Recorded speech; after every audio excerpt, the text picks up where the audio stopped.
Hey guys, Robert Ian. Joining with me on Two Geeks Talk is Jared. Lois Lane sucks. You're on my show. We're talking about Superman. Come on, how can I not do that? And Jared's muted now. I decided to talk to just on my own. I'm kidding. I'll remember this, Robert. Dude, you're on my show. And hey, do I come up and say Lois Lane's awesome on your show? Sometimes you do to screw with me. Do I do it the first thing I get on? No. I'm kidding. We're kidding around, guys. Yeah, that's the thing about me and Jared. It's all good fun. If you know, this is all an ongoing joke. It is. Trust me, you wanted us to be angry. Not the first time we met. First time we had a direct interaction. I blew my top at this guy. Yeah, because I was defending the Jonathan Kent scene from Man of Steel. No, it wasn't that. It was as soon as you got on, someone else said they hated Lois, and you're like, yes. Context, because that was the first time I ever heard anyone acknowledge hating Lois. Yes, but for me, it just felt like, F you. I lost it, but we're cool. Yep. I thought he was an unreasonable Lois hater. He thought I was an unruly Lois fan. Yep. But we both realized we were both wrong. How's that? We were both wrong. Exactly. We were both wrong. But yeah, so today we've got a good number of discussions as fellow Superman fans, especially with the new movie out. It's been out for 3 weeks. It's still killing it. Mm-hmm. It is still. I am impressed. Are you impressed that it's still been doing this strong, this long? Yeah, exactly. I expected it by this point. It's doing around my. It looks like it's going to reach a little below, but still at like around my ceiling for this movie, which I'm like, that's what I said this movie needs to make, and it's making it. And so far, actually, I think it just passed 500 million. Yep. So I go up. There you go. If it survived Fantastic Four, it's gonna coast. Yeah, exactly. It might still go down, but the fact is, it's dipping. It's not that drastic. Not as big as it could. It's not as bad as it could have been. Let me put it to you that way. It's not as bad as some of the other DC EU projects that in their last how many of them were like boom, like they were lousy at the beginning and then exactly. But we got some interesting discussions that have come out. We've had about the Kents. We've had because. Okay, you know what? Let's just get right to the Kents, right? Start on that one, all right? And so with the Kents, I've grown up with the Kents alive the whole time. Jonathan notwithstanding, rotating here and there. I'm aware of people who have grown up, pre-crisis. The Kents, they were there, raised them, died. Okay, but there's been some people who seem to be of the belief of the Kents should raise them, but then die once he's Superman and stay dead. Let me explain my context with the Kents. Go right ahead. As you know, I came in with the new 52, and they were dead in that continuity. Now, context, because when I got in with the new 52, I also went back and read post-crisis stuff, so I got both stories. And honestly, I prefer having them alive too. So he has like someone to go to for like advice and such. And Britt and I always write them alive. But it's like the idea that like they can only like show up and like they once essentially what they're saying is that once he no longer needs them, they die. And here's the funny thing people seem to forget. Yeah, and because they act like they're dead and they never come back again. Superboy would constantly been print alongside Superman pre-crisis. Yeah, exactly. Feel better. See, even I did a typo right there, Pika. Feel better, not free better. That's great. Feel better. But for me, now look, pre-crisis, it makes sense. Let's be honest. Clark Kent never really existed pre-crisis. Exactly. It was. I can't stand that whole. I never liked it. The whole he was raised, especially once it was revealed. Oh, he had super recollection. He either saw through video visions or just knew how he was on Krypton. Meaning he was Kal-El even when he was raised as Clark. Yeah, never liked that. Never liked that because that feels like what did they teach him then? did they really teach him anything? And as far as people have, when you really look back on pre-crisis, not really. Yeah, not The really. Kents did not really raise him with anything. Mm-hmm. You might say they did, but then there's always things contradicting, like, oh no, that was Jor-El Laura, or oh, that was natural for him. The Kents were just there so we could have some adoptive parents on Earth. Yeah, exactly. And I never liked that. Never liked that. Exactly. Because, like, again, it's kind of like, because what the Kents give to him was, well, first off, here's the thing: the Kents are always my response to the people that say that Lois is the reason why Clark does not turn into Injustice Superman. Not bashing Lois, I'm bashing the argument. No, I get that. Because, and Robert, I've said this on my show to you. The Kents are arguably, if Superman is the most important character in DC Comics in universe as well. Oh yeah. The Kents are the most, because the way Superman turns out, his values that he adopts are because of his upbringing from the Kents. Red Sun. He was, and that's what I still like to use Red Sun as the prime example.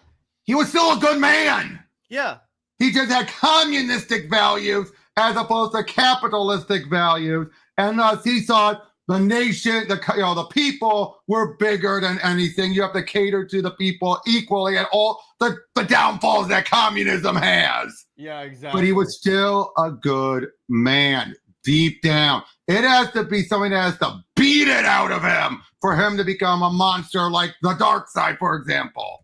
Yeah, exactly. I mean, even when in the Earth X version, there was still a decent man there. At least decent enough for him to regret what he had done after the fact. Yeah, exactly. But when it but again, now of course he wasn't raised by the Kents. But here's the thing. But here's what's so important about the Kents.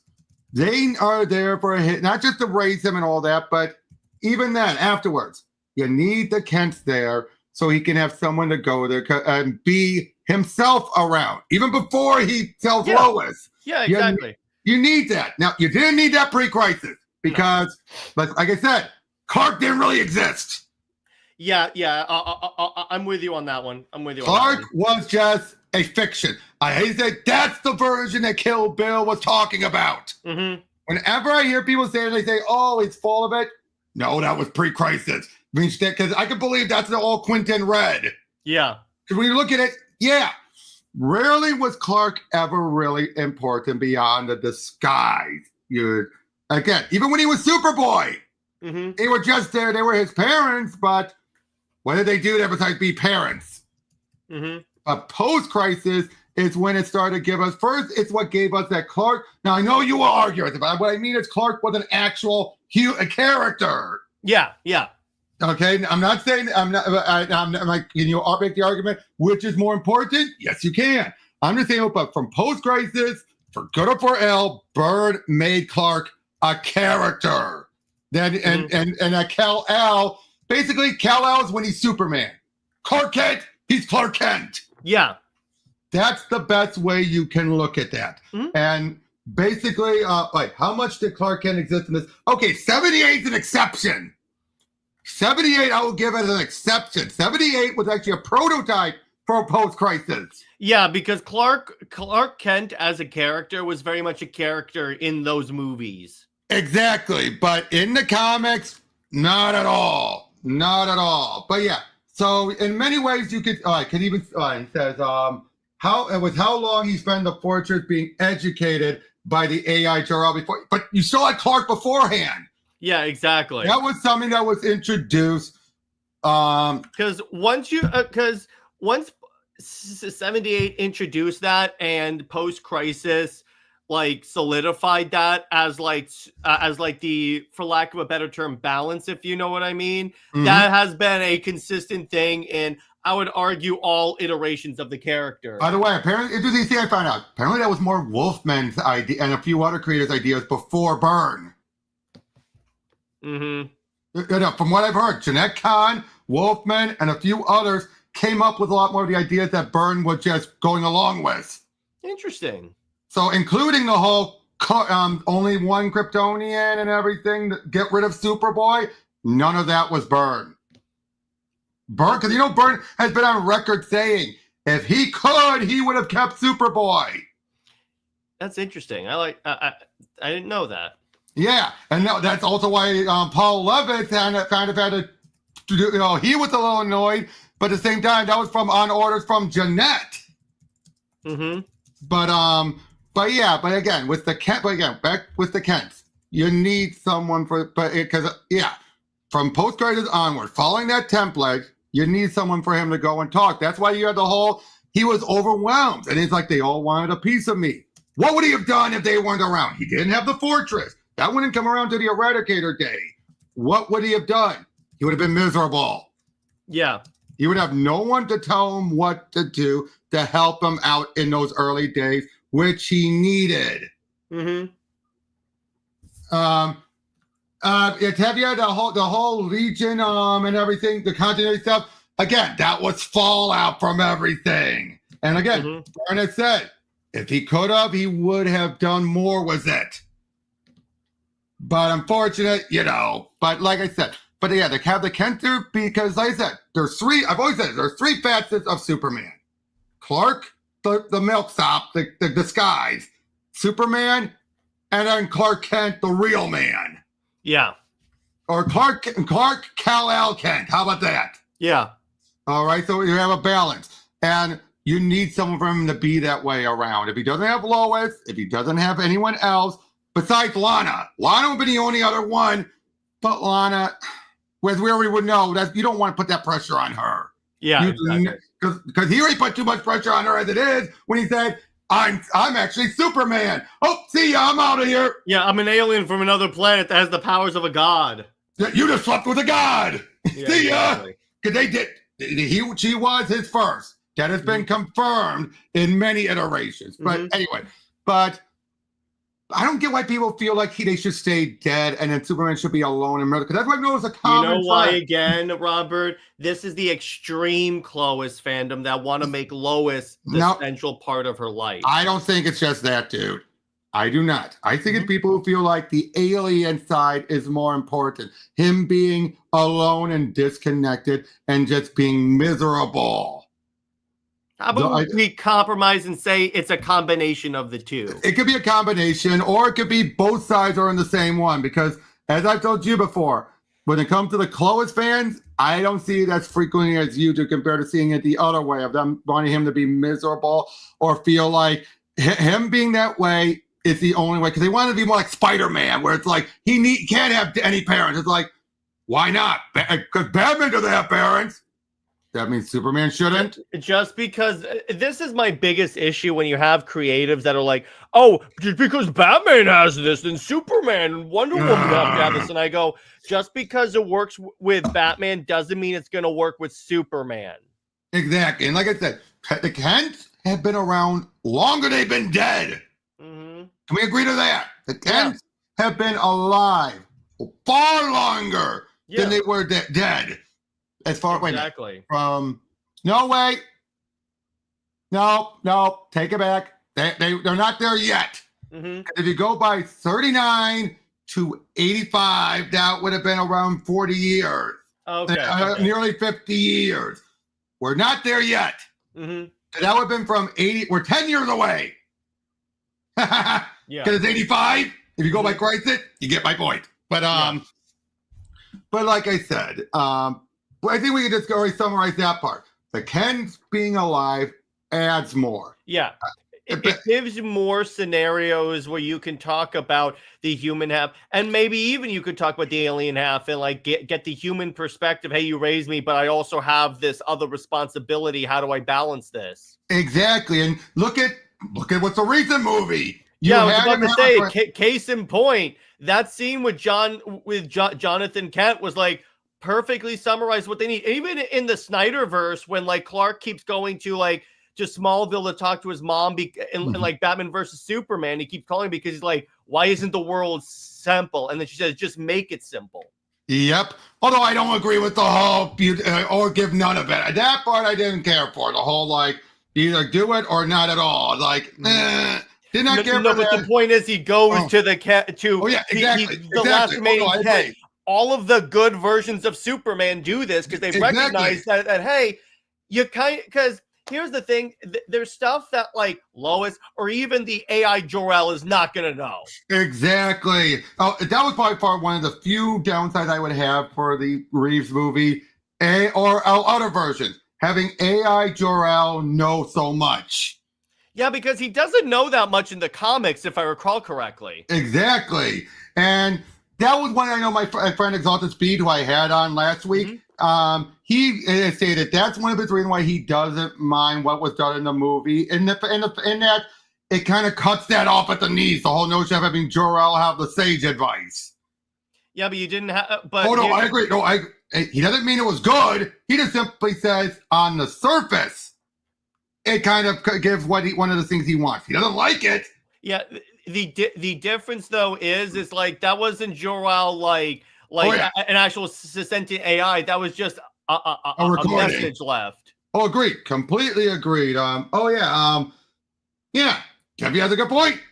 Don't look up. Yeah, exactly. He calls her. Yeah, exactly, and goes like he essentially, because the whole point of that movie is that he's trying to find like a reason beyond just it's the right thing to do to like protect the world. And honestly, that's why you even actually in BVS even more, he talks to the spirit of Jonathan Kent, and he learns that like when you don't feel like a hero, focus on your world, and that's Lois in this case, or Martha in Jonathan's case. Exactly. And hey, that was their way of trying to also right the damage. Yeah, exactly. The way I because that scene is kind of like people don't get what the hell is going on here, but the way I kind of thought about it is that's just Clark dealing with his own internal doubts, and it's manifesting itself in Jonathan Kent. And reminding him of an event that had happened. My guess is he had a similar talk. It just got reworked to match something like, you remember when this happened? Yeah, but exactly. But you see the emotion. It's like also the moments when Jonathan Kent says, "I miss you, son." He goes, "I miss you too, Dad." Oh yeah, that was great. You lose all that emotion, and even in the gun movie as well. That's awesome. Where he says it's not about like what you're supposed to be here for. It's about what you do with the tools that we give. Exactly. And that's a case where what Gunn did again, did not like it. But that scene kind of worked, if you know what I mean. That scene kind of, it's like it proves the point of the Kents are there to give him the advice where he's in inner turmoil that he would have just spun his wheels if they weren't there. Yeah, exactly. And so, yeah, from a certain storytime perspective, I like it. I mean, I get it. I don't like it. Yeah. But it's like, okay, because you could have still had that Kent moment without assassinating Jor-El. Agreed. Oh, completely agreed. I'm just saying that, again, if they weren't there, he would have spun his wheels. He would have been fun. Because I don't think even Lois would have had the answer. She would have been like... To be clear, I want to say this. I'm the biggest Snyder fan around. I still enjoy the Gunn Superman movie. Exactly. It's not my favorite, but it was pretty enjoyable for me because it was different. They weren't trying to copy Snyder. Exactly. But again, when I see people make these arguments, it's one of those cases where, like in other arguments, you look through their past history of their responses, or you look at their profile, it gives you the answers you need. There was someone, you're going to love this, that thought that DC should make Wonder Woman a Batman character in order to, because like the Bat family characters get the most respect. And they even included a really crappy, like, design on the armor that would have bats on it and basically make her a Batman character. And I go, this is the worst thing I've ever seen. That takes away everything about who she is. All that is, it's the Bat. Because here's the thing. I get why DC itself like caters to Batman, but I got news for you. The Batman fan base is hella entitled. They act like they own DC. They don't. They've been lucky for so long. Yeah, exactly. Where the Wonder Woman fandom actually got lucky with the Eisners in terms of absolute winning. And Zatanna. And Zatanna I didn't see coming. I was like, oh, well, it's a good series either way. So I'm like, it deserved it for sure. But this has been like the last year through this year has been one of the big years of the Zatanna point where why didn't she the fourth pillar? I know that would. Well, the reason why is because they didn't have a movie in development at the time. That's why. If they had a Zatanna movie, which they need a Zatanna movie, let me put it to you that way. Wait, opposed to like nope, Sally, no, Pika. No, You should no, it was not out of sarcasm or satire.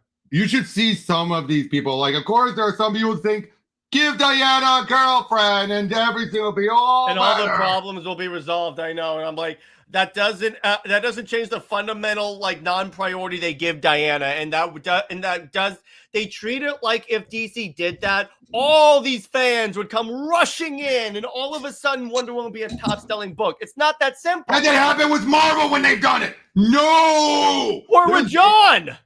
Yeah, or with John. Maybe a little immediate spike for the one issue, but not. Yeah. Not going forward. I don't get these people. Trust me, I do my own level of BS in this fandom. Trust me. Yeah, but now let's talk about the Hopecore versus Hardcore. First of all, okay, Jared, you tell us. What is Hopecore's definition by these fans' definition? The Hopecore definition, essentially the way I kind of see it, and the way I kind of interpret it, but by the way the fans like put it, is like so Superman is always the all-star Superman, like hopeful, like everything's gonna be okay. And the Hardcore is just Snyder Superman, or here's the part that blows my freaking mind, Robert. Most of these people are post-crisis Superman fans. I can't. And I go, have you read post-crisis Superman? Here's the funny thing is, I think they say that just because it's like if it's not New 52, they say that to fit in. They say that to fit in because really, post-crisis is arguably one of the most hardcore like portions of Superman. Exactly. He died in that era. Exactly. He died. He's been doubtful.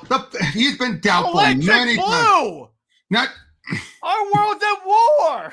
Yep. Oh, heck, they all wanted a piece of me. Yeah, exactly. They all wanted a piece of me. This is a man now. Will I say, does he handle the hopefulness a lot better than others? Yes. Yeah. But is he that all the time? No. No. That was my problem because I've encountered this ever since I first like became a fan because obviously I defend all the Snyder movies and stuff. And the fans that would because what the fans always do, Robert, the air quote fans, is that they'll always post like 4 images and they'll go, how Gunn sees Superman, how Snyder sees Superman. It's always and Snyder sees Superman. It's always with the red eyes and stuff. And I go, they have provided images from the same story for Gunn and Snyder, and I go, those are from the same story, right? Exactly. And it's like I got another one, Hardcore for tomorrow. Yep. Was it good? No, but it's hard, but it's like that's my problem is they try to treat Superman like a monolith, and that is how you get you and I know false conception that Superman's boring.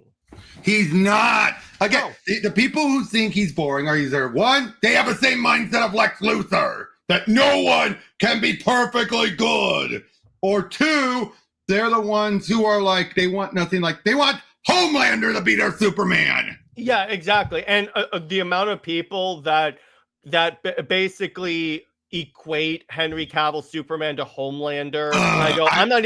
It's to the point, Robert. I don't even respond to those people anymore because that is like that is the stupidest Superman argument I've ever seen. Dude, you're preaching to the choir here, dude. Those are the type of people. Even I'm like, okay, when I see people call out the cultists. Yeah. And they're like legitimately like calling them out, but then they say, "Oh, but it was God." He says, "I'm like, and you lost me." Those same people intentionally post stuff to provoke a response from the cult, so then they can say, "Look at the cult; it's attacking."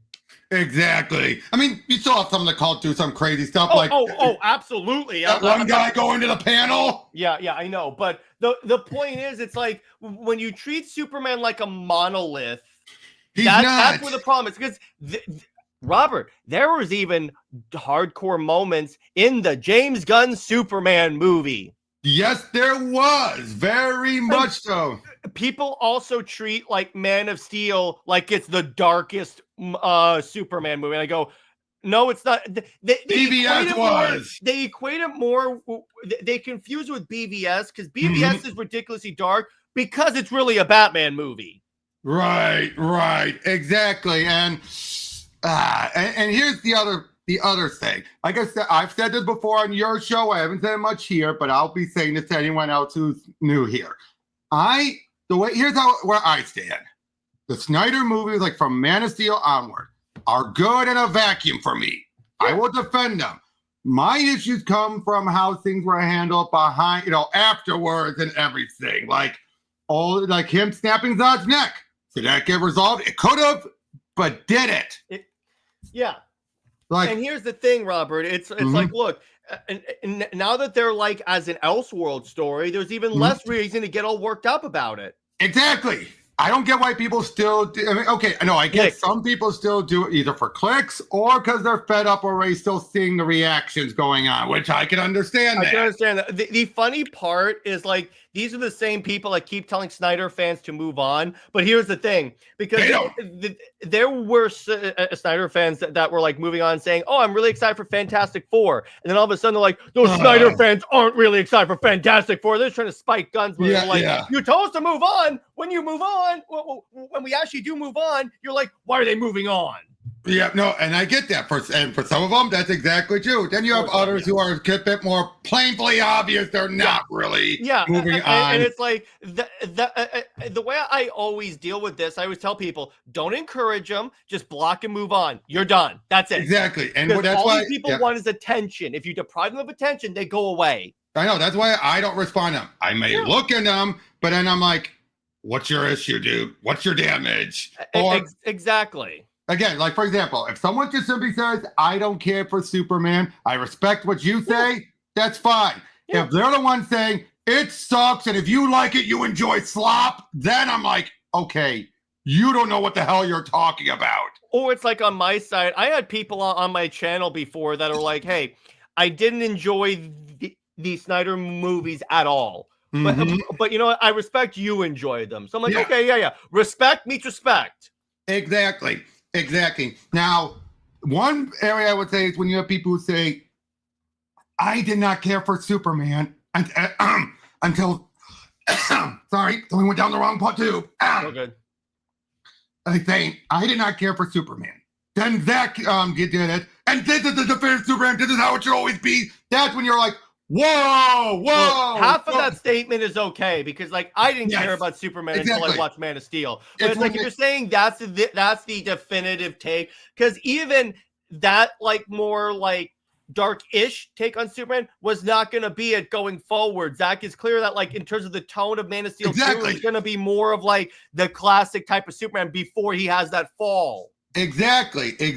But I'm saying, you would not believe up until this movie came out, I did see people saying that don't go for comic accurate. Comic accurate is not true Superman. This is true Superman. Let's talk about that because I see so many people throwing out comic accurate. There are plenty of ways in which Gunn Superman is not comic accurate. Exactly. In the same way that there are ways that that Snyder Superman is not comic accurate. The thing is, you can detect similarities with the comics in every version of Superman. Exactly. And it's just if they don't go 100% because some stuff is not going to translate well to like a general audience, because too many comic book fans approach this with the comic book fan brain, say, I want this, I want this, I want this, I want this. And I'm like, that's not going to work. Especially not with general audiences. Yeah, exactly. But it's like, if you approach it like, hey, there's moments in this that I'm like, that's from birth. Like watching Man of Steel, I'm like Birthright, a little bit of Secret Origin and such in there and there. Earth animated series. Yeah, New 52, obviously. So there's like a nice hodgepodge in there. If you can homage it perfectly, I mean, that's what people were also praising the suit for Gunn Superman, because it's like you have the Kingdom Come X, the trunks, the new 52 lines in armor. So it's like you can take like elements from the comics 100%, but if you wanted to 100% just be comic book Superman, well, I got news for you. You don't have to wait for any Superman movies. Just read a Superman comic. Exactly. I mean, it's like the people complaining about, crypto, because who's this Matthew Lawrence guy going off about crypto and everything? I have no everybody. Why do people saying we should take this guy's word? I'm like, who the heck even is this guy? Yeah. Okay. Literally, you said his name, and the Hollywood Reporter article popped up in my feed. He's wait, an actor. Oh, him? Okay, I know about this. Okay, if that's who it is, I know he is. But why should we take his word about? Yeah. I mean, it would be one thing if he was like associated with Superman. That's one thing, but again, now I will say. I think that Gunn a little overdid the crypto stuff. But it's like he's going for a more fantastical look for the comics. I'm fine with that. Okay, Pika Brava, Aura Man. Okay, may I get my own stance on this? Yeah. When it comes to this, I would say, well, there's still a good story. Zach is a bit notorious for putting a bit more emphasis on Aura compared to. Not saying it wasn't there with Gunn, but I'm saying between the two, way more Aura with the Snyder, with Cavill compared to David. And those same people point out all of the moments in the Gunn movie where they're like, look at how he's Aura farming and look at how great it is. That's my problem. Hypocrisy, with it, then I take that as a legitimate criticism. But there are people that praise Nolan for doing stuff that Zach also did, or that praise Gunn for doing stuff that he got from Zach. And I'm like, do you not see the inconsistencies here? Yeah, it's like the people who are saying, Gunn did not know and does not know about Superman's middle name, but Zach used it, and so Zach knows because he put it in there. Like, Zach didn't write that movie. Let's be clear on that. And B, most writers don't know that his middle name. It's not like it's said every issue. And C, there's been 3 different middle names. Yeah, Joseph, Jerome, I don't remember the other one. And D, the fact is, with Lex revealing he knows who he is, he's going to say the full name to really stick it to him. Where in Gunn's movie was it needed for him to use the middle name? Because it's established, by the way, that Lex doesn't know who Superman is. That's the difference. In the Snyder movie, Lex knows. Exactly. He figured it out. That's the I now have power over you, sir. And he'll say his full name just to make it clear. Yeah. So it's like Clark Joseph Kent. But again, even no one, Lois, those who know who he is, so Ma, Pa, and Lois, none of them would say his full name. Anyone that they played it, what would be the need to say the full name? Pissed off at him. So that's the thing. Yeah, unless they're pissed off, but nowhere near would they be pissed off at him like that. Yeah, exactly. It's not like they say his middle name that much. Yeah, that's the thing. And that's the hypocrisy on the Snyder fandom, because you got this with the anti-Snyder fandom back when it was just Snyder, because they would point out like, oh, Zach doesn't know this. He doesn't know Superman. And I go, see, here's the thing. It is, I get it from the perspective of, because I put out a tweet like after I saw Superman that said, I enjoyed it. I enjoyed Man of Steel more, but we can like both. And then overwhelmingly, I got a positive response to that. I want to give credit where credit's due. But there's one person that's like, well, then the Gunn fans should apologize for all the toxicity. And I go, they should, but the Snyder fandom also has to like cool it on this. Exactly. I mean, I get for some of the Snyder fans, they feel like we've been done this for a while. Like, okay, when's enough?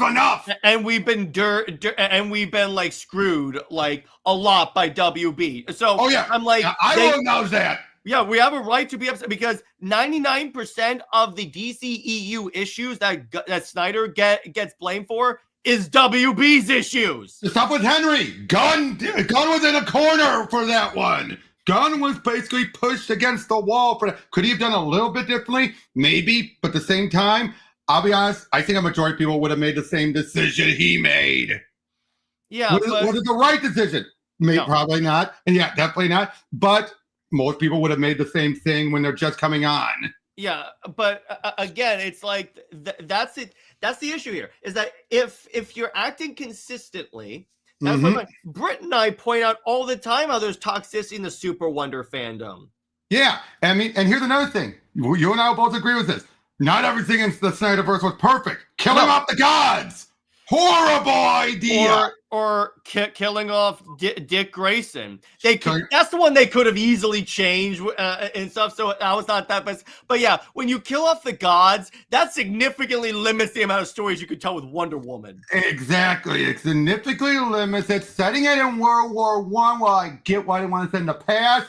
You're then putting in so many of her established supporting cast. You're just going to kill them off from old age alone. And then killing off, but bringing back, and then killing off Steve Trevor again. I go, what are you doing? But you get, and then having it be, she was so depressed that she didn't do anything for the next couple of decades. It's like. And the funny part about that, Robert, is that people saw Wonder Woman 1 as retconning the whole BVS line, which she goes 100 years ago, I walked away from humanity. And yet Patty retconned it back. Mm-hmm. So I go, what are you guys doing? But the point is, it's like, look, I'll be the first. I did a great, like years ago, I did a stream talking about the weaknesses of the Snyderverse. Yep. So I'm yes, definitely. Yeah. And I'm like, look, I can point out the weaknesses. Do they outweigh my enjoyment of the universe? No, because here's the thing. Also, I may be a little biased, but it's like because the Snyder movies are the reason why I have a comic collection right behind me. So I'm a little biased with that. Exactly. And like I've always stood by the choices made in Man of Steel, the amount of destruction, the killing of Zod and everything. Doing it in your first movie is the equivalent of Iron Man having the level of destruction from Age of Ultron. But that was an Avengers movie. No, but I'm saying that level of destruction, if that had happened in Iron Man, say like the fight with Ironmonger leveled the whole city. A counterpoint. This isn't two gods fighting. No. That's the difference. No, I get that. But I'm saying it's about starting off on the wrong foot for your world. I understand that. And again, it wasn't necessarily something that like I had an issue with, but I understand to a degree what some people have with an issue there. But ultimately, the thing is, it's like, again, you can admit that not everything was perfect. There are some Snyder fans that treat everything like it. There were a group of Snyder fans that thought that he should stay in the black suit permanently because it was edgy. Yeah, and then some fans tried to bring in about how they try to intellectualize it, saying that like the blue suit, because it had the same colors as the American flag, it was too like Americanized. And I go, that's literally been his color suit forever. The black suit was always temporary. And see, a criticism of the Snyder Cut that I don't really accept is with the black suit, because obviously you and I know it's supposed to be a recovery suit, right? Yeah. People are like, well, the movie doesn't tell you that. Well, how about when he flies into space, opens his arms, and like absorbs it? Because here was the problem with some anti-Snyder fans. They wanted the movie to basically explain every little thing to you. Hate that. But again, that's a lot of people going to movies. That's a lot of people. That's like, yeah, to a degree. But my point is, like, some stuff you don't necessarily need. Oh, yeah. That's the MCU problem. They spoon-fed too much. Yeah, exactly. And that's in many ways why Marvel kind of ruined comic book movies to a degree. Yeah, to many degrees. Don't listen to confused 18 to 25-year-olds. Yeah. Embrace the sun like a... I love that. That's a good one. Yeah, but now... Hey, you and I have both seen Fantastic Four. We've seen Superman. We can talk about that here right now if you want. So yeah, with I'll say this personally, I put those both on equal. I rated them equally. Now for different reasons, of course. Now I will say this: of the Marvel movies that have come out this year, this is my favorite. But I will say this: there's plenty of plot holes. Some of which that were cut out, others of which make no sense. Like the teleportation machine. They made it clear you needed something on the other end. When he teleported the egg. Yeah, but it's like he's just moving a planet and the gravity takes over. No, but he still needed something. It was made clear you need an opposite end. It's like a doorway. You need one end to another. they just treat it like you just needed the one. It's like you established with the A. You need an opposite end to open the other side. Yeah. And they just drop that. My issue is like, so real quick, before we get into this, I want to tell you this. So you know what else is like a big debate point on Twitter among stupid Superman fans is the squirrel scene. Because some people, not even Snyder fans, I'm not going to say this is all Snyder fans, are saying that like it's like that it's kind of like, why is he taking time from saving other people to saving a squirrel? Maybe because there was no way to that was the one thing in the immediate danger. Still, it's like, and again, it's like with me, it's like I don't really have like an issue with it, so I don't really weigh in on it. But anyway.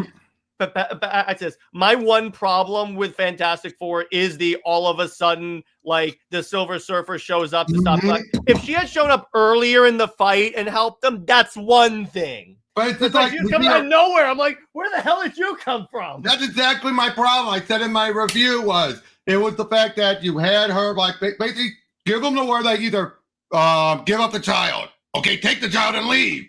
Then she just flies off, and then we don't see her again until. Out of the way, bitch! And then, I'm going to take him out. I will say, the Silver Surfer as a character was fantastic. Oh, agreed. I agree completely, although giving her a kid rather than Norrin... But again, it's like, because this is an established Elseworlds thing, this is the one time where a director saying you don't have to watch anything to watch this movie, this is where they actually followed through on this, because it's on an alternate Earth with its own history. You don't need to worry about it. Yep. Wait. Everyone was so desperate to flee that they didn't realize the need for the responding help. Well, no, apparently you didn't need it.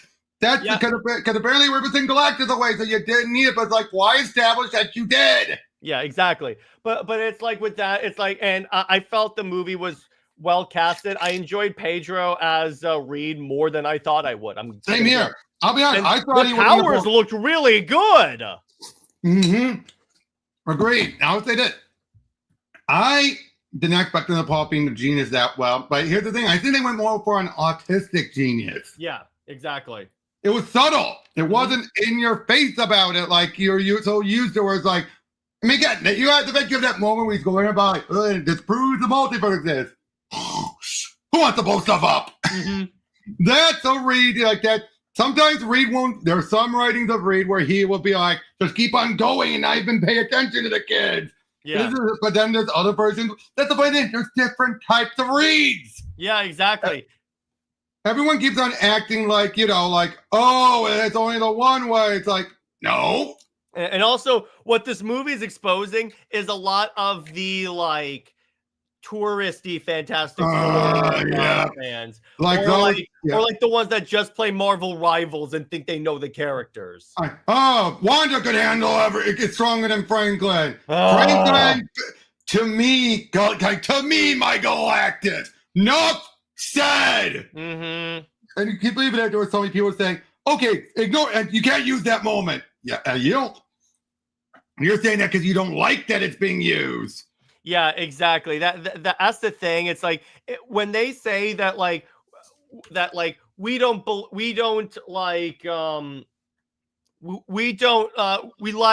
to pretend that didn't happen. I go, no, you can't do that. You can't pretend like any evidence that refutes your argument doesn't exist.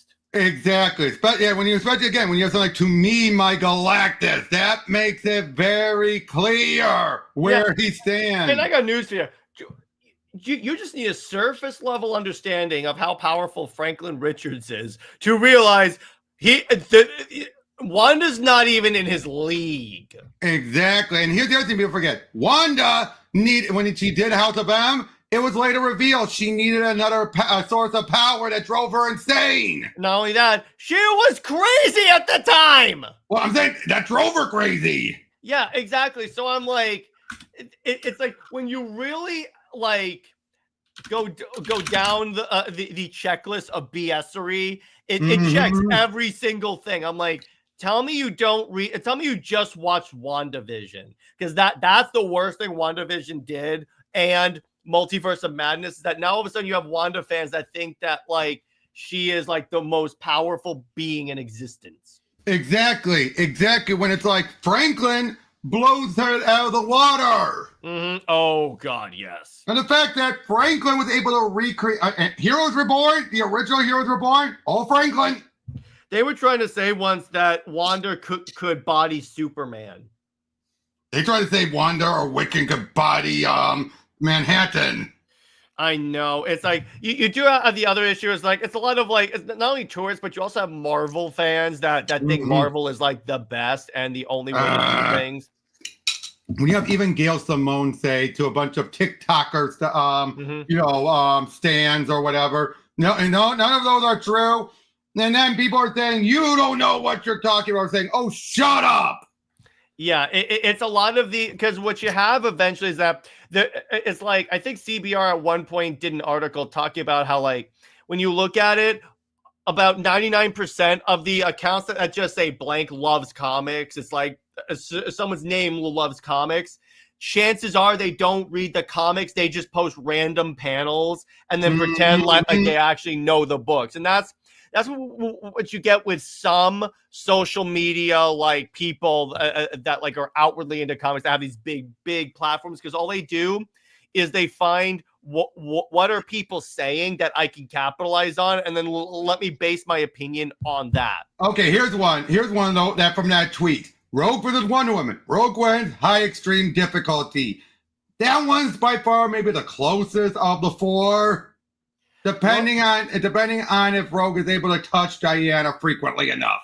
Yeah, I see. That was the thing with, like, let's say Death Battle when they did Rogue versus Wonder Woman, and I go, I think that Diana would eventually realize I can't let her touch me, and Diana is faster than Rogue. Mm-hmm. Like, objectively, she's faster than Rogue. No, they didn't know that till later Death Battles, obviously. If they were to redo it, it would have gone a different direction. Yeah, so that's why it's like, at first I was like, well, yeah, if Diana's touched because she has a lot of skin exposed. But then it's like, no, I'm sorry. Yep. But then here's I got the image on. It's the here we go. And but then they say this with they fight until stalemate or Sentry wins, extreme difficulty, because they think the void. And I love when they think that like the void and the void dimension are the same thing. They're not. And Wicked wins. Case in point, Iron Man defeated essentially the giant void monster by crashing a helicarrier into it. Yep. And I look now. They say high extreme difficulty, Scarlet, high difficulty. In other words, they think easy. Here's the thing. If you read Doomsday Clock, you know that Manhattan can just say, okay, I'm going to move this out of the way. Wanda never becomes the Scarlet Witch. Done. Yep. And it was proven in her Death Battle. She's too mentally unstable. You have Zatanna, who has the same power level as Pizza as her, but without the instability. Well, and remember, Robert, according to Bendis, there's no such thing as chaos magic. Oh, that's been debunked, of course. I know. If it's been I know, but of course, yeah, Superman versus the Sentry. For one, Superman would win handedly. Yeah. It's because well, let's be clear. He would try and talk Bob down at first, of course, but failing that, it's going to be extreme difficulty, but on the opposite side. And here's the other thing: is Sentry's greatest fate was overpowering Worldbreaker Hulk and holding two halves of a planet together. Superman, easy. Well, here's the other thing. Remember what happened when the Sentry showed up to fight Null? Yeah, he just showed up and was like, he's got this, and then Null just tears him in half. So I'm like, I remember what you did to Carnage. Yeah, exactly. And then what you then after that did to Ares. So I'm like, guys, come on. And by the way, Superman would body Null. So, but by the law of by the transitive property, if Superman would beat Null and Null would beat Sentry, Superman would beat Sentry. Exactly. Going by that logic alone. But again, you try and tell these people that, oh no, this is the other thing. People, and this applies to our entire conversation, Robert. People take their headcanon as if it's actual canon, and it annoys the crap out of me. That's why if I ever do a headcanon, I'm upfront about it. Yeah, that's why with me, I did a tweet about this as well, as I'm like, if I'm making an argument, I go off of what's official canon from DC Comics. If I'm telling a story by myself, I make up my own headcanon. Exactly. I just cannot stand when people pull stunts like that. It's just like, really? Yeah. That's not a valid argument, because your headcanon is not. I don't give a crap about someone's headcanon. I can't either. I do not understand that at all. Why do these people keep thinking like headcanon matters so much? Why?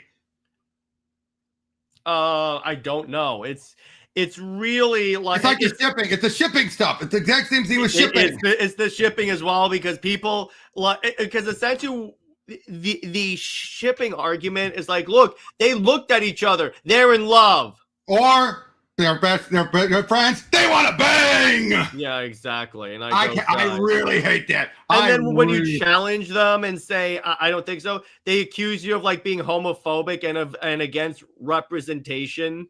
It's like, no, I just feel that what you guys are saying is complete and utter tripe. The established canon contradict what you say, and then they'll eventually say, I don't care. And again, it's the same. I keep bringing up this one example. Okay, we know about Ruby. Anyone here knows about Ruby? I don't need to go about it, but you are the Bumblebee shippers. When I put Blake, two characters, Blake and Yang together, it's been going on for a long time. We finally get, and then there's a point where they've been separated for quite a while. They meet up again. It was by the next season. Someone is nearly dying. They're bringing them in for help and everything. We have the two open the door and see each other. All the shippers said, why didn't they kiss right then and there? A friend of theirs is dying. They have other things to worry about, but you want to focus on them like kissing and making out right there? Yes. You really want to take your first kiss with that. Because you know what this is, Robert? It's just people acting out their inner fetishes. That's what it is. That's what it is. Exactly. It's like the fan base. It's like the fan base that wants Diana with Cheetah. It reminds me of the whole the writer's poorly disguised fetish image. Yeah, exactly. Which for the record is not a real image. Yeah, exactly. Did you know that image there? That's not actually from Police Squad. Oh, okay. Yeah, well, let me get it. Because I like to use this image on some things. Ready. Now there it is. This one. Yeah. Tonight's episode: the writer's poorly disguised fetish. But seriously though, yeah, just dealing with shippers, and I've been through shipping wars. Believe it or not, I've been there for some of the shipping wars. I was there during the Digimon shipping wars. You do not know how Digimon shipping, dude. And no, they were between the human characters, not the Digimon. Oh, good. Oh, dude, there was the TK and Sora, David, the Sora, Ty, and Matt shippers. You had the TK, Davids, and Kyrie, Akari shipper. Oh boy, dude, those things got bloody. Friendships were broken and destroyed during those days, and that was considered one of the bloodier ones. But then, of course, that was just tame compared to nowadays. Like, even back then, they didn't threaten the creators. Mm-hmm. Not like certain ones like My Hero Academia. Yeah, exactly. The Naruto shipping wars. The Pokish wars. Remember the Pokemon shipping wars? Oh, God. But it's like with obviously Britt and I are more tied into the shipping part of fandom, obviously, because of what we do. Mm-hmm. But it's like the amount of like BSery that we see, and a bunch of like people that try and turn it into like BDSM stuff, or it's like with Wonder Woman, they try and use like, well, she's Greek in order to justify like their fetishes, or they use Marston's own home life because they watched that one movie that even was admitted as not even being true. And yet they seem to act like, oh, clearly these people, like, no, the director and writer thought it was common knowledge. Mm-hmm. And just, they didn't even bother asking because they thought, of course they're going to say yes. Mm-hmm. That's why they did it. Yeah, exactly. Pika and Devia were both too young. I'm pretty sure you were too young to remember the Digimon shipping wars. I'm the old man here. I'm the old man here, like I said. Grandpa!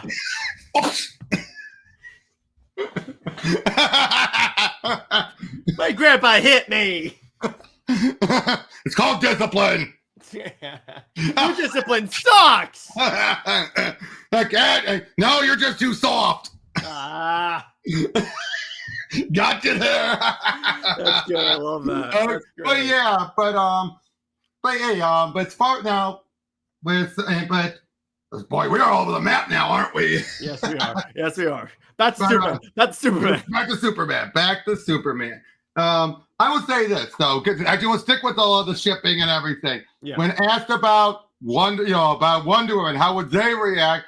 I do like how Rachel and David have been messing around with it a little. Yeah, and then the Chloe shippers were like turning on David, calling him misogynist for suggesting a love triangle. And yet they you're aware that's like a storyline that's been explored in the comics before, right? Exactly. Again, anyone who knows who are Chloe shippers are people. I'll say this: I don't buy them as actual Chloe fans. Well, no. Here's the way I kind of I came to a revelation a while back, Robert. Mm-hmm. They're not Superman fans. They're just extreme Lois fans. Perhaps. Because whenever I see their arguments, it's never about what Clark gets out of the relationship. Most of the time, it's just her being like the goddess of DC. And if those people exist, I have no part of them. And they must be such a minority. I'll say that they're such a niche. They're probably smaller than even the Super Wonder fans. Yeah, those extremes are like, yeah, the minority of that. And I'm like, look, if you think that like, and I said this in a tweet that actually got me a little bit of heat. If I say this, Robert knows what I'm talking about. Mm-hmm. I said that like the argument that Superman and Wonder Woman need human love interest in order to be human and normal, I called that argument slightly xenophobic. Someone misinterpreted it as me saying the ships themselves are xenophobic, which I wasn't. No, because it's like, look, as long as like you're being civil about it, within reason, ship whoever you want to ship. Exactly. Ship whoever you want. But it's like, as long as you're not being an asshole, like, again, Robert and I'm more of the Superman Wonder Woman. He's more the Superman Lois. That's because that's the way it was when we both came in. Exactly. Like for me. Yeah. I did not get into Wonder Woman hardcore until JMS's run. Up until that point, I knew about her, understood her, liked her when she appeared. As far as I always knew, here are the facts as far as I saw with it. She more times than not, she would call him Cal. Look at Cal as being who he really is, not Clark. Sometimes even question, why do you call yourself Clark? Not always, depending on the writer. And she was just a good friend and teammate. Nothing more. That's as far as I always knew. And which is why, and the big example I ever had of Super Wonder up until New 52 was Frank Miller. Mm-hmm. And then with me, it was the opposite because my first exposure to Lois was New 52 Lois, which you and I have done episodes on how I know that's a bad version of Lois. But it's like, so that was like my setup.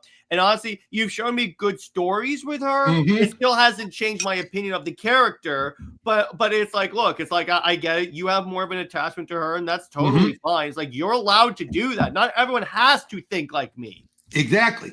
It's the people who act like you. If you don't think like me, you're the idiot. Again, these people have sent the N-word to Brit. Oh, God. This one person sent her a DM, threatened her, and then tried to like say that like we'll forgive you if you apologize for being a Super Wonder fan. And I go, that is culty attitude right there. What? Thank God those aren't the majority of super fans. Thank God. They're not, trust me. Well, but it's like, yeah. It basically says, we'll forgive you if you like renounce like Super Wonder. And credit to Brit for like going, no. And I'll say this. I will say this. This just proves there are crazies of all types out there. It's like the fact that those are crazy close fans. Again, I believe you that such people exist. Just and then the same person would block Brit so she couldn't respond. And I hate how they could just do it behind a block. Yeah, but it's like that's my point. And there are really crazy people in the Super Wonder fandom. Trust me, I have encountered them. But it's like, look, it's like don't take the extreme people, and this goes for even Snyder and Gunn. Don't take the extreme people as the like this is what the fandom is.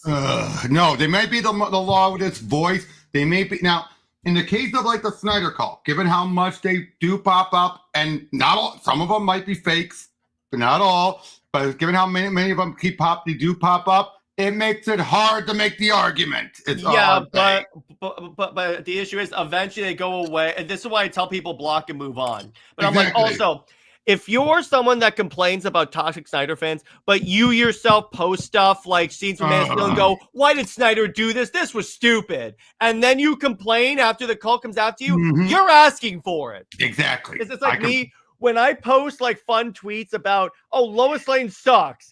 I'm anticipating I'm going to get a response. I don't complain about it. Exactly. I've even said that to you before. Sometimes when you get in the earlier days when you got, I'm like, you kind of brought it on yourself, dude.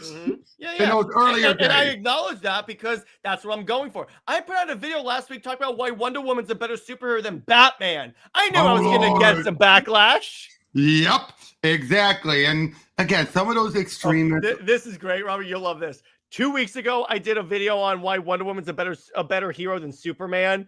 I did this the week the movie came out, and that was the point of criticism. People came out like, how could you put out like this video on the week it came out? And I go, it's my channel. I can do whatever the hell I want with it. Funny enough, one of my videos has gotten a bit of a spike, and I think give it all to RDJ. It was one you and I did, Doom Quest. Yeah. Oh, the other thing. So years ago, I did a video because there was an audience request detailing the Fortress of Solitude, like what's in it. What's its history and stuff? I checked back like now, probably because of the Superman trailer back when they first showed the Fortress. It like over 1,000 views. I'm like, what happened here? Hey, quick question, because I brought it up earlier, but we didn't go into it. That one guy who mentioned how he went to a panel recently, that crazy guy. Even you got admit that guy's going a little too far, right? Trust me, that guy. Okay, so I'm gonna tell you a little thing. So obviously, you know, my friend Snyder Queen, right, Sammy? Yep. So I know. They basically ostracized her from the fandom because they wanted to take credit for starting the Cell for the Cell hashtag, even though I was there. She was at least half responsible for starting that hashtag, and they wanted to cut her completely out. And I'm like, yeah, she DM'd us crying because they were like completely like ostracizing her. So I go, as far as I'm concerned, no, there's a reason why of the Snyder fandom, I don't collaborate with those people. Yeah, and for that guy to pull that stunt though, and then act like he did nothing wrong or he was the victim. And he basically admitted he was going to do it so that if he got thrown out, he could say they're throwing Snyder fans out there. And not all fans are welcome. And I go, if you're going to admit that's your problem, brother. Exactly. Yeah, when you have people like that, you're like, you're doing more harm than good, you moron. Yeah, and this is what I told people. I did a tweet on that. It was like, despite what that individual may say, they do not speak for the Snyder fandom. Exactly. That same person at SnyderCon, you know what they did? They showed up because Zach was doing a signing, like where he rewatched like all the movies with you and there was commentary. And this person had requested that Zach put on there, sell it. And then he represented it like Zach himself took it upon himself to sign, sell the Snyderverse to Netflix as the hashtag. Yeah. I hate when people do that. I hate when people do something. It's like the people who get a photo with a creator holding up their fan art that has a message in it. And it's like, you paid them to sign this or do something with it. Yeah, and they're going to do it because that's what you asked them to do. Don't turn around and say, they believe. Or they agree. It's like, shut up. I cannot stand idiots like that who feel, again, that's for the graft. They do that for the graft. By the way, with trailers of movies coming out, you know the one that made me roll my eyes? The new Avatar. Yeah, I'm just like, are we still making these movies? Apparently, hey, if it keeps going, he might reach his 5 movies. He's already halfway there now, but yeah, exactly. But I'm just like it's watch, rinse, repeat. Watch, rinse, repeat. I can't stand that. Well, yeah, but I said before, remember us doing the Doom Quest bit, right? With Doom and Iron Man. Someone made a good point. I gotta ask. I want to run this theory by you, dude. Do you think we're gonna get actually a Doom who's already swapped bodies with Tony? I don't think he swapped bodies with Tony at all. I'm just bringing up because some of the books he's shown that RDJ showed include body swaps. That's why I'm wondering. Yeah. Like that West Coast Avenger, he swapped places with someone. You know what I mean? So makes you wonder, makes you think. Yeah. Maybe part of that's going to be part of the plot is that why his face is fine because beforehand he already swapped with Tony. So it's Victor inside, but outside it's Tony. From what I heard, didn't they say they're going to give an explanation of why it's he looks like Tony? I think they said they are going to do that. Of course, maybe if they finish the movie. And the sad part is that, so they also said that like Spider-Man's gonna like play into that story. And I go, are you gonna do a thing where like Peter sees him and goes, Mr. Stark, you're evil? I gotta say, please don't. I am not a fan of the fact that the movie's not fully finished being written. It's like, say what you Gunn's idea works. Wouldn't you agree with this whole idea of we're not going to production until there's at least one draft of a script? Yeah. Because I don't get these people. I don't get why Marvel is doing this whole thing. You know, the whole we gotta we just gotta rush it out. We gotta meet the date. It's like, remind me. Didn't Feige say they were going to avoid this stuff? Yeah, exactly. And yet they didn't. They are still doing it. And I do like how Feige basically said, okay, so we're rebooting after Secret Wars. Everyone knew that's what they were going to do. And honestly, Robert, Secret Wars is the best story for them to do that. You know what? I think they're going to do it. I think they're going to give each world their own, each brand or IP their own world. I think they're going to reverse Crisis it. Split the world. I think they're actually going to do a reboot. No, I think they're going to do a reboot, but I think the reboot is going to be splitting the world. No, I think they're actually just going to wipe the slate clean. In other words, not make it a separate Earth. Don't overcomplicate it. Just start fresh. That's true. Because having these alternate worlds is part of what got because Marvel, DC has more trust right now, rightly so, in the movies with the multiverse than Marvel does. So it's like, Marvel, do not do the multiverse. By the way, from what Gunn has been saying, so I guess there's 3 worlds in Peacemaker.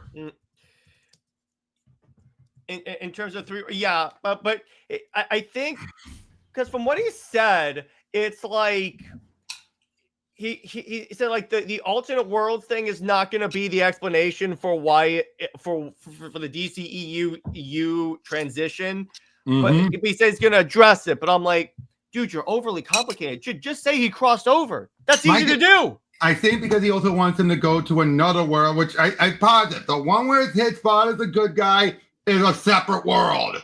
Mm-hmm. You want to bet?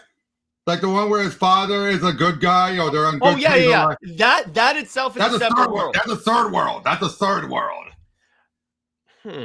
Would they do 3 worlds? That's because it sounds like from the summary that it's just he finds a world where he's a hero. That's true, but that doesn't mean that one where he's a hero means that his father's good. And no, it could be because his father raised him as a hero. Because remember, in the previous season, it was established like he's an a-hole because his father raised him to be an a-hole. True. That's very true. That is very true. But again, who can say? But here's the other thing, though. If the fight is going to be about preventing him, stopping him from going back there, how is this going to end? And now I'm going to wonder, did he kill I don't think it's going to, because if you notice, what it looks like is like his team is going to come back for him, because I think because in the new trailer, it shows that like he doesn't want to leave because he's a big deal here. But then his friends come over and go, no, we need you over here. You belong with us.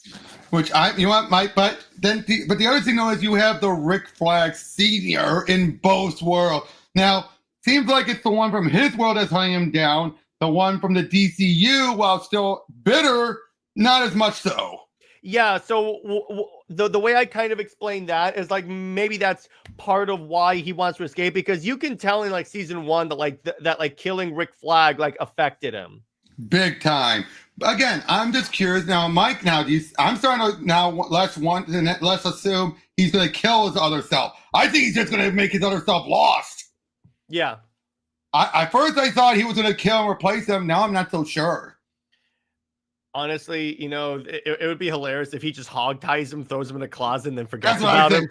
That's what I think he's going to do. Honestly, that's the Peacemaker way to do it. Right. Because again, originally, because you and I both agree, we all thought this was going to be a kill and replace, move on. It could still be that, but it's like, honestly, the Peacemaker way of doing things is either kill him or just hog tie him and throw him in there and go, I have your life now. That's true, but if he kills him off right at the beginning, there's no going back. He has to replace him. True. That's why I'm thinking he did. Because we already know he's going to go there. He's going to meet his other self.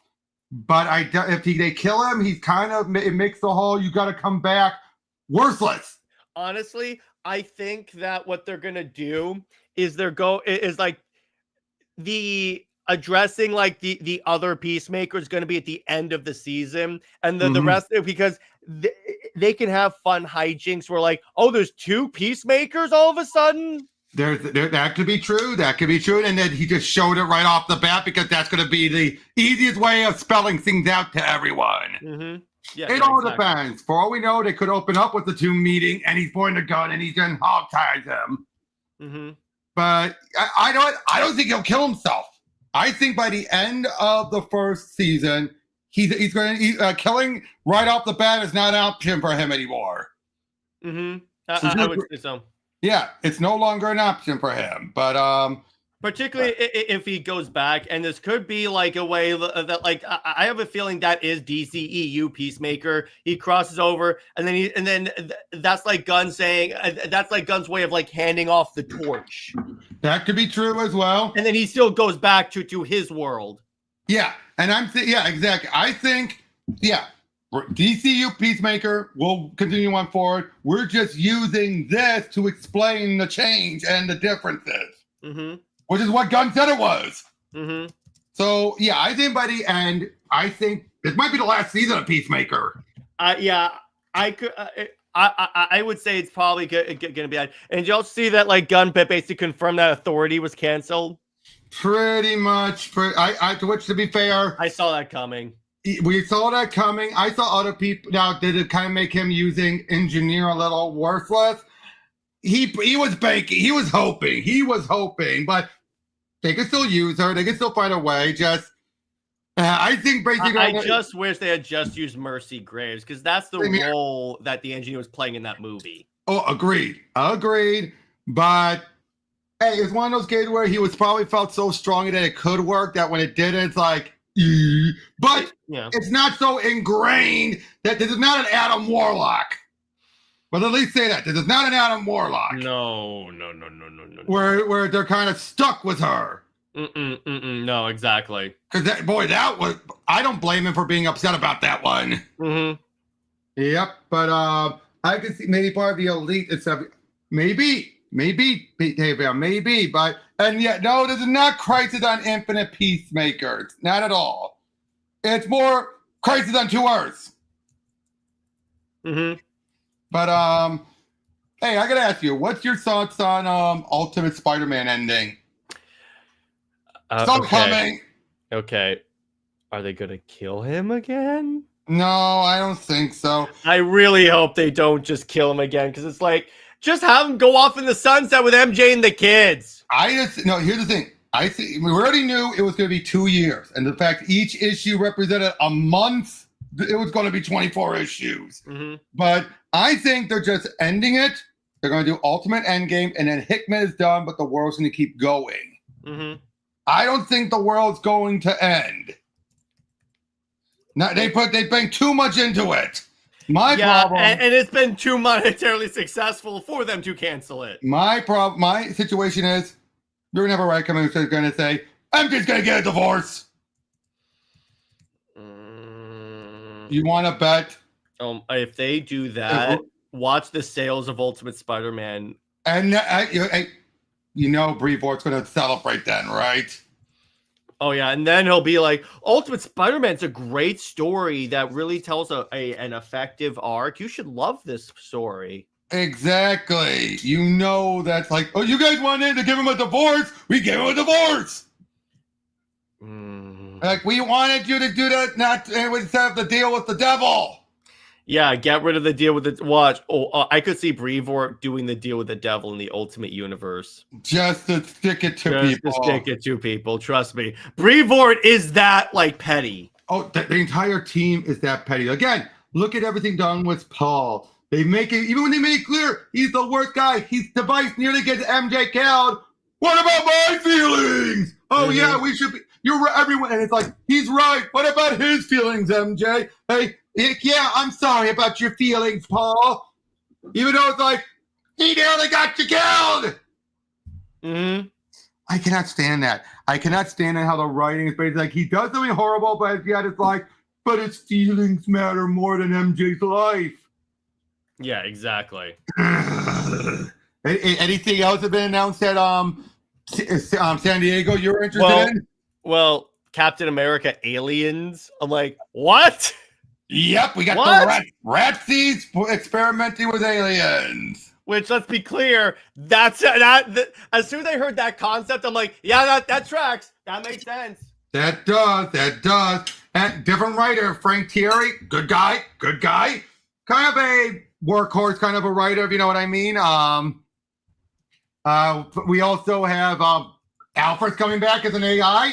Woot! I'm like, that's a way to do it. I still think it's eventually they'll bring Alfred back for sure. Mm-hmm. But it's like, for right now, I'm like, that's something I could go with.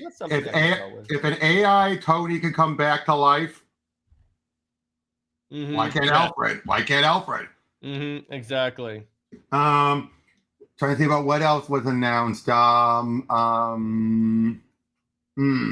other announcements that were at SDCC? Because so there was that. How about the announcement? I need to go watch Killer of Killers now so I can see the new ending.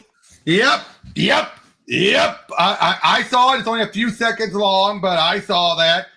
Oh, by the way, I gotta say very quickly. One thing, going back to Fantastic Four for a moment. Vanessa Kirby, you were great at Sue, but I call bullshit that the baby was all there. That baby there was clearly some CGI on that baby. There's so many times that I mean, okay, was it as bad as Twilight? God no. Oh, the fake baby in American Sniper was better than that baby. Yeah, but I don't buy. Now I'm great. I am so grateful because here's the funny thing. For the long time, people were saying I want to do. You've had like Alba wanted to do the pregnant Sue, have Franklin. But now that Vanessa Kirby has done it, now she's saying, I want to do Malice next. I'm like, I love you. You want to do Malice because she wants to do it for the story, and I bet she wants to wear that outfit. And you want to bet? As soon as like Pedro was talking about how Sue can't wait to meet Namor, I go, oh god damn it, Marvel! Because for those that don't know, in my hierarchy of characters I hate, Namor is the lowest lane of Marvel. Let me get, because Sue and Emma. Yep, exactly. He's a douchebag. Oh yeah, he's a douchebag, all right. But last thing I think we should end up on was because I just looked up about the whole Warner Brothers Discovery split, and the fact that there are still people who are under the assumption that Warner Brothers is going to still have trouble. It's like, no, they're giving all the debt to Discovery. Yeah, exactly. And also, it's like, this was going on. But this is what Zaslav does. People forget about this. Exactly. Now, is he going to do this to sell it off? I don't know. If he's getting rid of all of the debt, there's not really a need to sell it off. I think he's doing this so they can keep being marketable. Yeah, exactly. You know what I mean? And let's also be honest with now, does it feel like a dick move to do with Discovery? Not really, because there's no risks there. They're more likely to start resolving a lot of the debt faster. Yeah, exactly. And it's like, but it's like, and of course you have people saying, oh, so Superman was not popular. They're still doing this. I'm like, guys, this was in the works before Superman even came out. It's just like Assassin's Creed and the Ubisoft stuff. You know what I mean? How people kept saying like, oh, Assassin's Creed Shadows failed. Here's something that just got, speaking of failed games, WB Montreal is working on a new live service DC title per job title. What? Didn't they learn? Literally, someone commented, didn't they learn from Suicide Squad Kill the Justice League? Or what nearly happened with Gotham Knights? I know. I'm like, why are you... See, this is the thing about WB. Robert, what's the definition of insanity? Doing the same thing over and over. And yeah, that is 100% them. Wait a minute. But the last time we had an update from them, they said this was single player. What made them go back? What the heck made them go back? Unless my guess is it's going to be a separate game. Exactly. I hope it's a separate game. I really hope this is, because this is the... How many times have they even still proposing this stuff? It's not working. It's a money sink. Yeah, exactly. But it's like, remember, they're like, oh, it'll be different now. No, it won't. It really won't.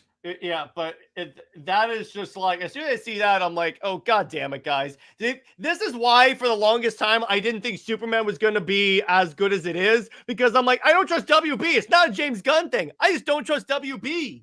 Exactly. Oh, yeah, Absolute Green Arrow. Looking forward to that. Oh, that's very interesting. I will definitely check that out. And this. Oh, yes.